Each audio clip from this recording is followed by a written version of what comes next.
Halo guys, assalamualaikum warahmatullahi wabarakatuh. Terima kasih yang udah stay di channel Yatisam Official lagi. Semoga kalian sehat, berkabar Allah untuk kita semuanya. Gimana kabar kalian? Kaisam lagi berjemur coy, sama nenek-nenek tuh di sana. Kaisam lagi berjemur, wis nggak apa-apa. Hitam kayak Tisam, skincare mahal nggak apa-apa. Yang penting sehat ya kan. Tuh kan minum Kaisam juga sehat ini. Ya ampun. Masya Allah, gimana nih sehat kalian? Alhamdulillah kayak Tisam. Kaisam juga alhamdulillah sehat. Kita doakan dulu yuk teman kayak Tisam yang lagi di rumah sakit. Kadang ya teman kita nih ada yang mau operasi kelima ya. Mbak Ina itu sekarang lagi berobat lagi ya cuy ya di rumah sakit.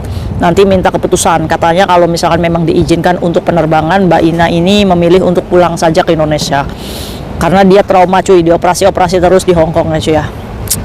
Ya kalau kita diuji sakit kayak gitu ya kadang kita juga sedih ya cuy ya, tapi ya gimana ya wis, itu ujiannya Mbak Ina. Insya Allah kuat, rosa, waras ya Mbak, amin.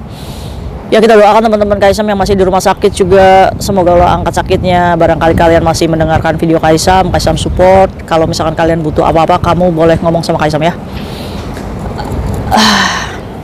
Teman Kaisam yang bahagia juga tentunya jangan lupa bersyukur ya. Wes, silo-silo gimana ini cuy? Nggak apa-apa lah, mata kayak Tisam sipit-sipit gimana. Oke, hari ini Kaisam akan berbagi satu kisah. Ini aduh, ada topik yang menarik nih hari ini ya. Kaisam nanti bahas gigolo nanti agak malaman. Ini jangan gigolo dulu, nanti kalian itu gimana ya. Wes pokoknya jangan gigolo dulu deh ya. Ini Kaisam bahas ini, kalau misalkan kalian penasaran yang gigolo itu, nanti ya agak malaman videonya. Kaisam mau bahas ini dulu, penting nih. Sepele, tapi ini kalau data kalian sudah masuk polisi Hong Kong, bermasalah visa kalian. Ini gara-gara $50 aja. Kaisam ini bukan bermaksud mempermalukan kalian, enggak. Tapi Kaisam ini pengen cari nih, di mana yang namanya Mbak Rina binti Suparti Supar. Ini aplikasi kamu ini digunakan orang untuk menipu nih. Kaisam menduga ini nggak tahu kamu yang menipu sendiri atau kamu digunakan oleh orang lain untuk menipu, ya kan? Oke, ayo kita bahas. Ini ada dua kasus, ini saling berkaitan cuy. Hati-hati ya kalian dalam menge-share nomor Hong Kong. Oke, awalnya si pekerja migran ini pulsanya habis. Dia ini punya keluarga di Indonesia, tapi dia ini nggak punya WhatsApp ya keluarganya. Jadi harus menggunakan telepon biasa. Nah, celakanya kita ini nggak pernah standby pulsa karena kita seringnya pakai paket data ya cuy. Jadi pulsa itu ya minim lah, cuma ada beberapa dolar ya. Buat kalian juga nih ya, jangan karena kalian itu pakai wifi majikan jadi kalian lupa mengisi pulsa ya. Jangan sampai kartu kalian dimiliki oleh orang lain juga atau dijual ke orang lain juga. Apakah bisa Kaisam? Iya, kalau kalian nggak ngisi-ngisi dalam 3 bulan ya dijual lagi oleh providernya ke orang lain ya, makanya diisi pulsanya ya walaupun $20. Oke, setelah itu si pekerja migran ini mendesak tuh. Malam itu dia harus telepon bapaknya karena bapaknya sakit. Kebingungan dong. Dia ini punya aplikasi keuangan yang bisa membayar by Alipay. Dia punya Alipay. Jadi akhirnya karena dia ini nggak tahu mau minta tolong sama siapa, nggak tahu minta tolong dari mana ya cuy. Akhirnya dia ini update lah tuh di status Facebook. Besti, saya butuh pulsa ini, boleh nggak sih saya beli pulsanya yang jualan-jualan, saya bayar by Alipay. Akhirnya ada tuh yang nyerobot tuh ya kan. Ini kan kita penjual online yang dipantengin Facebook terus tiap hari, liatin share baju, share pulsa, share ini ya kan. Ya kan namanya juga penjual ya kan, penjual Facebook. Awas nih kalian lagi diperhatikan ya. Akhirnya si pekerja migran ini adalah tuh yang menginbox yang nama Facebooknya Rina Rinot. Siapa nih? Rina Rinot yang covernya pakai anime yang pakai kerudung ya. Nih, ini nih Rina Rinot nih Facebooknya. Yang punya Facebook ini silakan hubungi Kaisam. Sebelum Kaisam laporkan kamu ke polisi nih nanti hari Minggu ya. Akhirnya apa cuy? Akhirnya si Rina Rinot ini message tuh si pekerja migran itu. Mbak, katanya kamu butuh pulsa ya Ce? Butuh pulsa yang berapa Ce? Saya jual nih Ce, ada tinggal sisa $100 Hong Kong ya kan. Sebenarnya si pekerja migran ini dari chatnya aja udah harusnya curiga ya cuy. Lagi-lagi karena pekerja migran ini butuh. Akhirnya Ce, saya cuma butuhnya $50 aja. Saya ada nggak $50? Oh sebentar ya Ce, padahal awal itu kan dia cuma tinggal satu tuh ya, tinggal $100. Akhirnya si Mbak Rina Rinot ini ngomong nih sama pekerja, ada C yang 50, kamu ini ya transfer by TNG aja, ya kan, dari Alipay. Oh, saya nggak punya, saya punyanya Alipay, bisa nggak? Oh, bisa, itu pakai FPS. Nanti kamu dari Alipay FPS aja ke TNG saya, nanti masuk duitnya, saya kirim pulsanya, ya kan. $50 loh, kok kalian mau-mauan gitu ya, di nipu-nipu orang. Ini berbahaya nih cuy. Akhirnya apa sih, Rina Rinot ini ngomong tuh sama si pekerja migrannya, oke DC, diajarin untuk mendapatkan $50. Ini diajarin si Mbak Rinanya ini, ngajarin bagaimana caranya FPS dari Alipay ke TNG, ya kan. Karena lagi-lagi si pekerja migran ini butuh pulsanya, ya nurut aja, karena dia itu ya, yang Mbak Rina Rinot ini yang nyergep si pekerja migran. Berapa C? 60, yang 50 loh. Kok mahal C? Kenapa nggak $55? Kan biasanya itu yang nawar lagi ya. Jiwa mamanya ini nawar, ini udah nomor 1 ya kan. Akhirnya karena butuh, ya wis lah dikirim. Akhirnya diajarin sukses tuh, terkirim ke aplikasi keuangan yang nomor TNG-nya 9534176. Ayo siapa? Ternyata membangunkan namanya. Ini yang muncul adalah Rina binti Suparti Supar. Siapa? Ayo, apa nama kalian? Kaisam ini bukan nge-share untuk memalukan kalian, no. Yang punya nama Rina binti Suparti Supar, silakan hubungi Kak Yatisam. Ada 2 kemungkinan nih, Kaisam tabayun dulu nih. Bisa kamu sendiri yang menipu, atau bisa juga aplikasi keuangan kamu digunakan penipu untuk menipu. Kok bisa Kak Yatisam? Kenapa kok bisa aplikasi keuangan Mbak Rina ini digunakan oleh penipu? Banyak cuy caranya. Oke ya, Mbak Rina Rinot, Facebooknya Mbak Rina binti Suparti Supar, silahkan hubungi Kaisam. Ayo kita ngobrol dulu. Sebelum Kaisam masukkan laporan ke polisi untuk melaporkan nomor handphone kamu dan Alipay atau aplikasi keuangan kamu ke polisi Hong Kong. Bermasalah Kaisam? Ya masalah cuy. Visa ini taruhannya gara-gara $50, $60 aja. Kaisam kok jahat? Enggak, Kaisam bukan jahat. Kaisam hanya mengajarkan kalian untuk bertanggung jawab menge-share aplikasi kalian. Apalagi berjualan, kalau amanah sih no problem ya cuy. Tapi ini sudah menipu ranahnya. Iya kan, kita selusuri di mana nih, siapa nih yang menipu ya kan. Ayo, dari sini kita belajar. Ayo cuy, kita sempitkan nih para penipu-penipu pekerja migran yang berpikir untuk mencari keuntungan, tapi dia merugikan pekerja migran yang lain. Ini baru $60. Dari sekecil itu aja kita baru kasuskan ya cuy ya. Biar yang gede-gede ini mikir.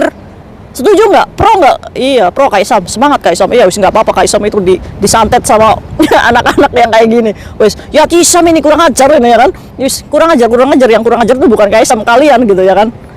Ya. Ujung-ujungnya pekerja migran ini tetap aja beli sendiri cuy. Nah, untuk itu buat kalian yang panik-panik ya, kalau misalkan menghadapi seperti ini, kamu cari deh di teman-teman kamu dulu, di posting di WhatsApp aja. Ada nggak sih yang jual pulsa ya kan? Jangan di Facebook, karena kalau Facebook ini adalah media terbesar untuk menipu, ya kan? Nah, kita patut menduga nih, siapa nih Mbak Rina Suparti Supar. Kaisam takutnya si Mbak ini memberikan aplikasi keuangannya ke temennya gitu. Nah, temennya itu sebenarnya yang menipu. Nah, makanya kita selusuri di mana ya. Kaisam lagi nyari nih. Ayo Mbak, sebelum Kaisam masukin nih nomor kamu ke polisi nanti hari Minggu. Wes. Oke, itu kasus yang pertama. Kasus yang kedua ini adalah pembelian SIM card. Kalian hati-hati ya. Jadi ada nih pekerja migran yang chat Kaisam, kok teman saya ini anak baru ya. Dia ini temenan sama anak overstay. Nah, si anak overstay-nya ini membeli kartu SIM card dengan menggunakan ID Hongkongnya dia, terus dibayar $300. Nggak bahaya tak Kaisam?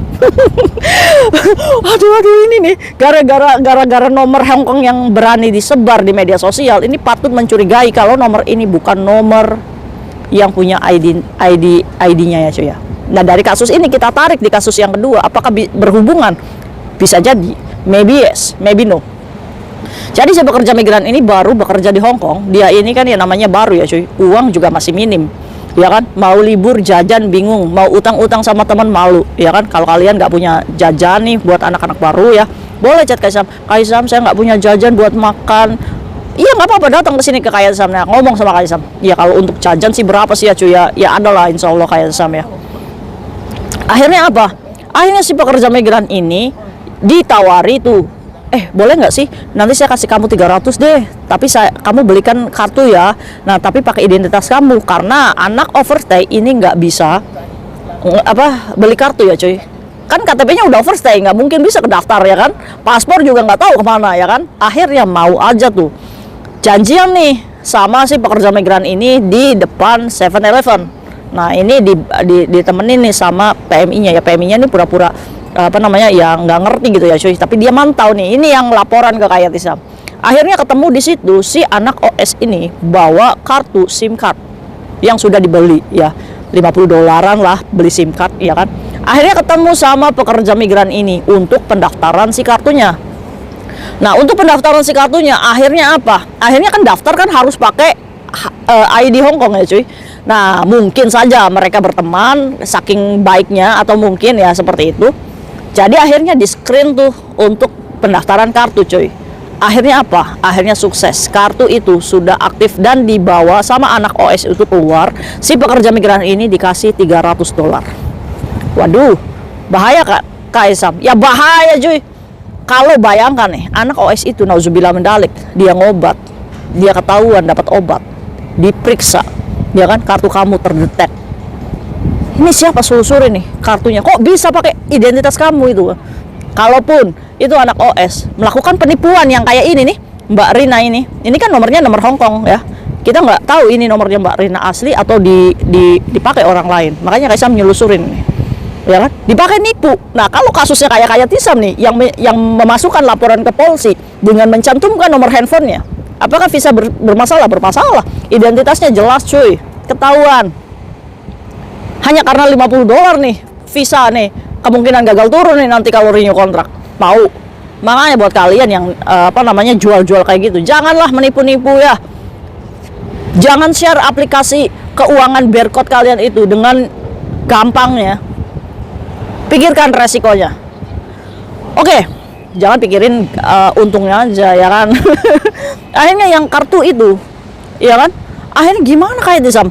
Itu kartunya sudah dibawa tuh sama mbaknya tuh yang overstay itu. Caranya gimana?